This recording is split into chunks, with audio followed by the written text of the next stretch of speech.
placed in place.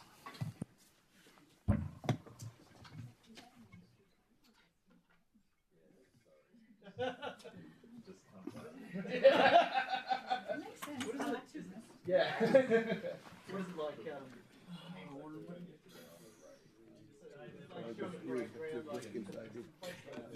Yeah. So he'll, Minister, just wait. He'll introduce them. They'll do an opening, and then you go to your question.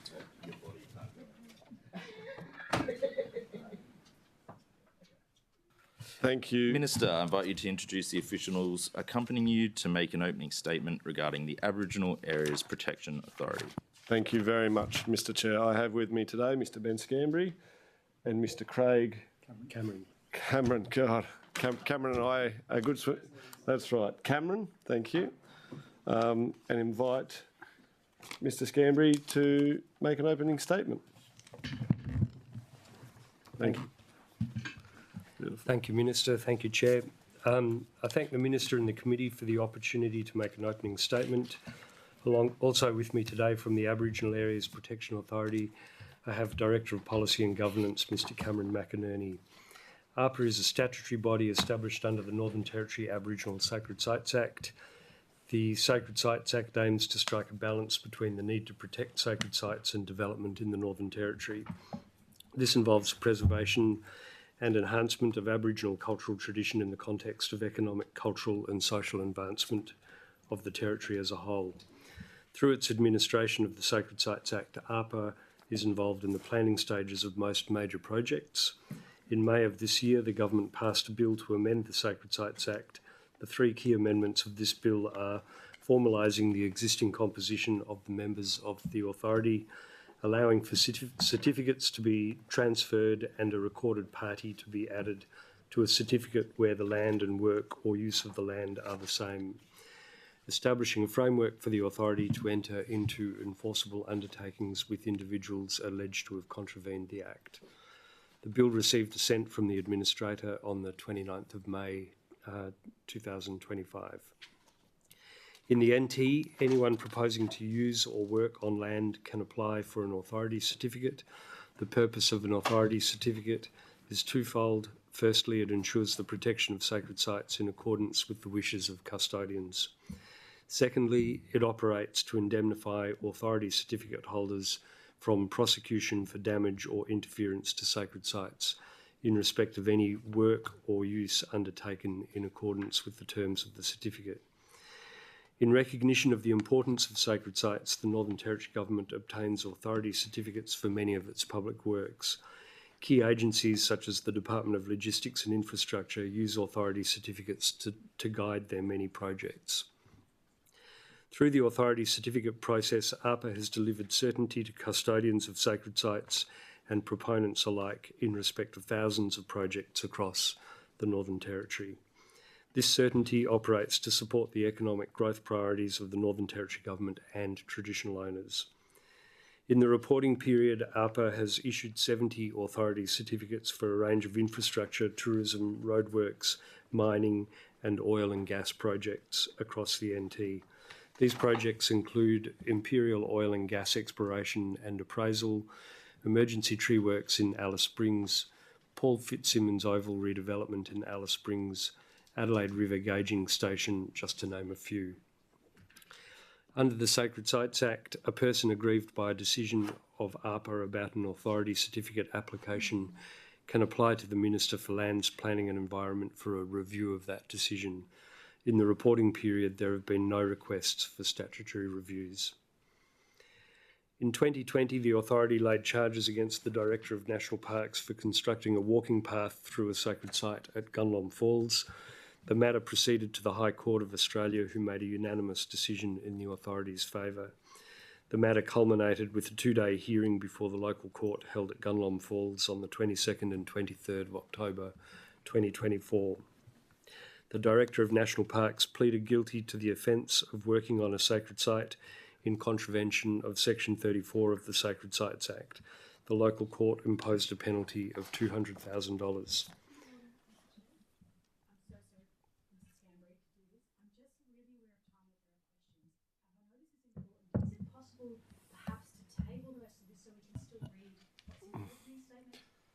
Mr. Chair, I think we've been invited to ask an opening statement.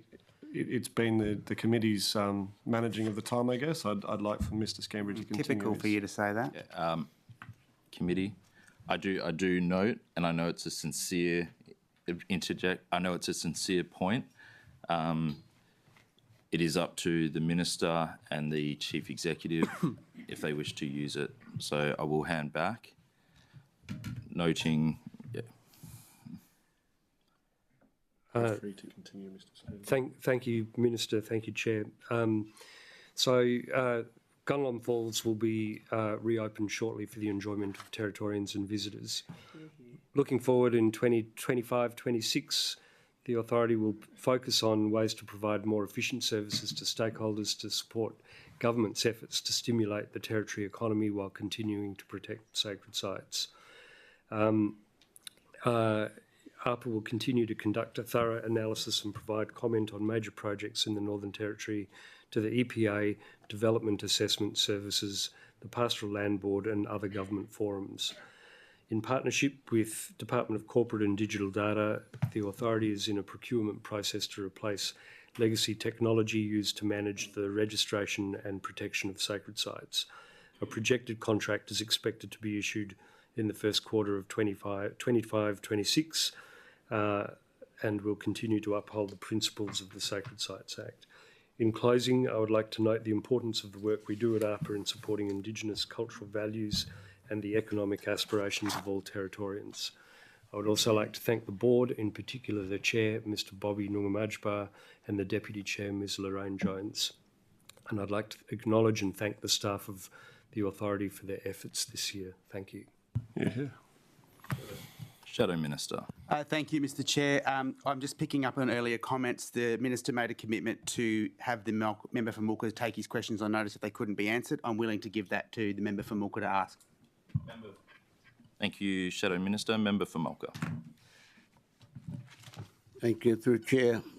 Minister, the sacred sites laws should not be changed by government or any other Aboriginal organisations without significant consultation, because these are our sites, sacred sites, not the government or other people. The only people that make an agreement is those people that owns that site. Thank you, Member for Mulka, through the Chair. In regards to the consultation, because it has been something that's been spoken about at great length in regards to the changes that were made to the Aboriginal Areas Protection Authority and more specifically the Sacred Sites laws, the legislation that oversees it. There was an extensive review in 2016 which outlined a number of recommendations in regards to that. That was essentially put on the shelf. Since then, since coming to government, we've been working with the authority, and I guess one of the biggest things that I constantly get from people when they come in my office is wanting to ensure that they can have their ARPA certificate and be covered by the protections it gives, but also ensure that they are not infringing on any protected sacred sites. So I met with the board, I believe it was earlier this year in January. I'm just trying to think of the exact dates. Since meeting with that board, I then met with representatives from all the land councils, and then I was invited, I received a letter from the Central Land Council to further speak at their full council hearing in Yulara. I travelled from Alice Springs to Yulara. I spoke for an hour I didn't speak for an hour, I think I spoke for all about 5-10 minutes and answered questions for an hour from Central Land Council delegates from a range of regions about the concerns they had. So I absolutely understand, Member for Mulka, the concerns that were raised around consultation. And in my role, I attempted to get out there, speak with as many people as I could, and I guess inform the land councils of what we were trying to achieve so that they could then speak to their members in regards to it. Thank you, Minister. We're at time, but Point of Member order for through the Mulka. Chair. I just want to raise earlier, Minister, you said if we got to this output, you would take the member for Mulka's questions on notice. He still has further Member questions. For Guyula, committee. Yeah. Member for Guyula, if you were going to let me actually finish. Well, I had to be careful that you weren't going to just close it. I will allow follow-up questions from the member for Mulka. I'll allow Member for Mulga, in the interest of time, I will give you an additional question.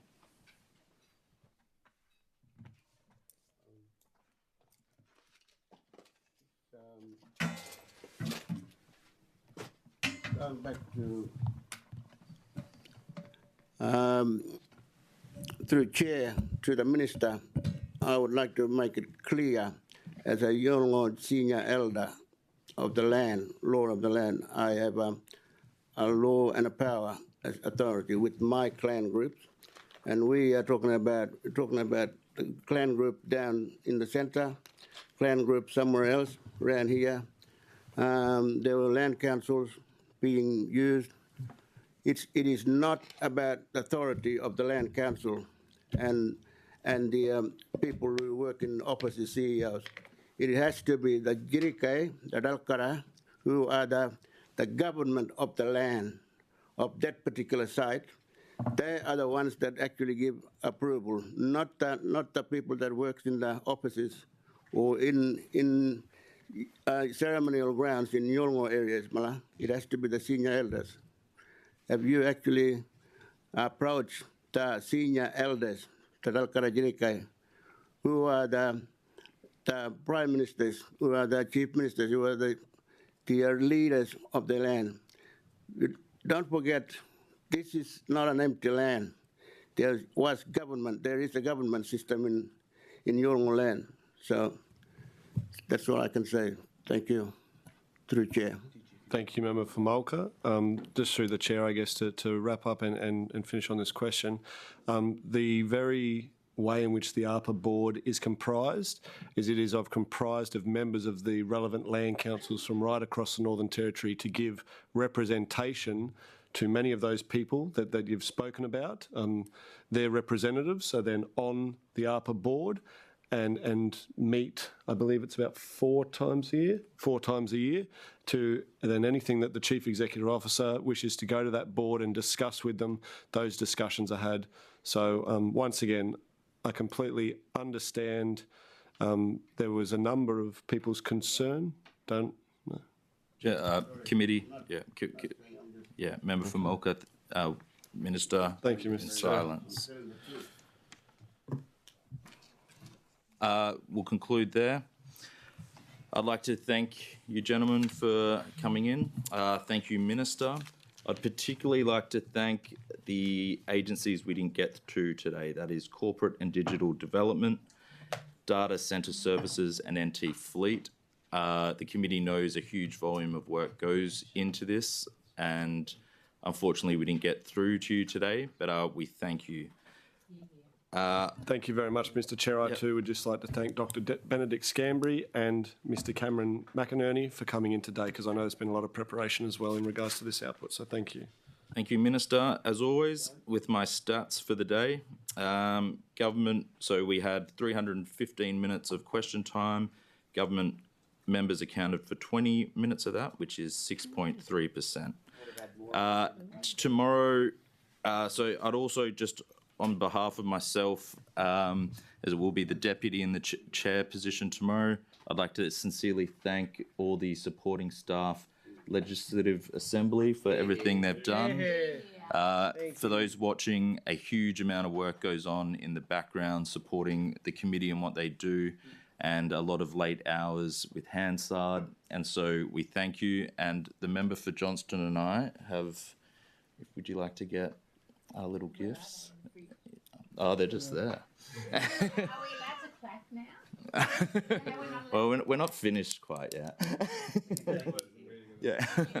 You're the All right. Well, Steve Edgington clapped for me yesterday. So, to all the staff who have supported estimates. Thank you. You're going to declare it, it's over $50. Yeah, and thank you, Kim, up the back.